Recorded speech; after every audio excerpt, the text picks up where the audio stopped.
Perkenalkan, nama saya Safira Ramadhani dari SMA PPM Rahmatul Asri Kabupaten Nrekang, peserta FLS 3N dari cabang lomba monolog cerita rakyat yang berjudul Kamandang yang ditulis oleh Suhartini SPD MPD. Alkisah, di negeri Kayangan ada sebuah kerajaan yang sangat indah. Kerajaan itu bernama Kerajaan Tarawe. Kata Tarawe berasal dari bahasa Maiwa yang berarti pelangi. Penduduk di negeri itu sangat cantik dan tampan.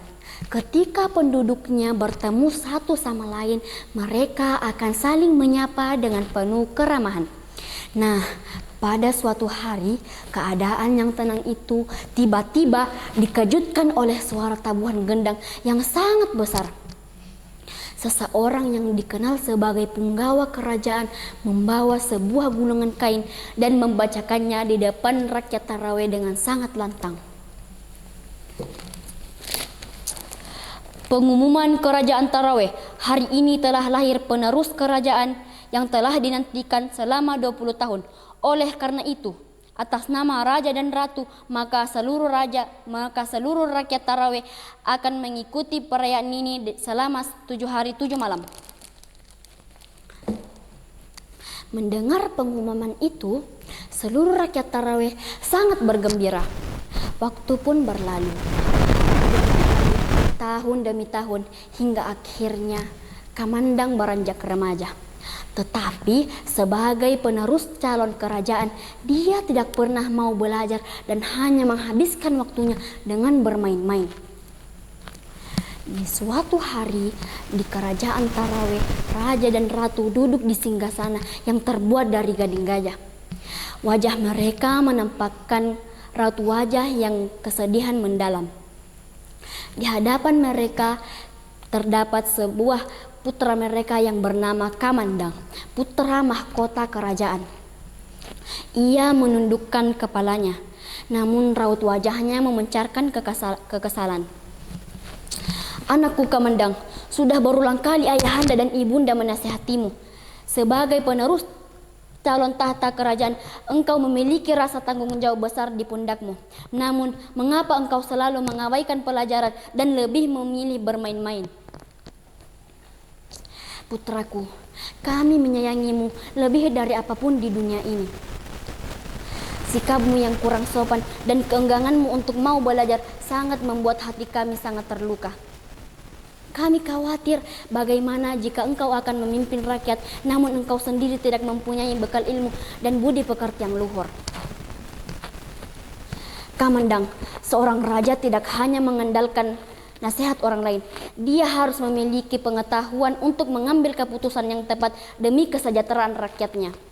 Sikapmu yang meremehkan ilmu dan kurang menghormati orang lain sangat tidak pantas bagi seorang calon pemimpin. Kami telah bersabar dan berharap engkau akan berubah, nak.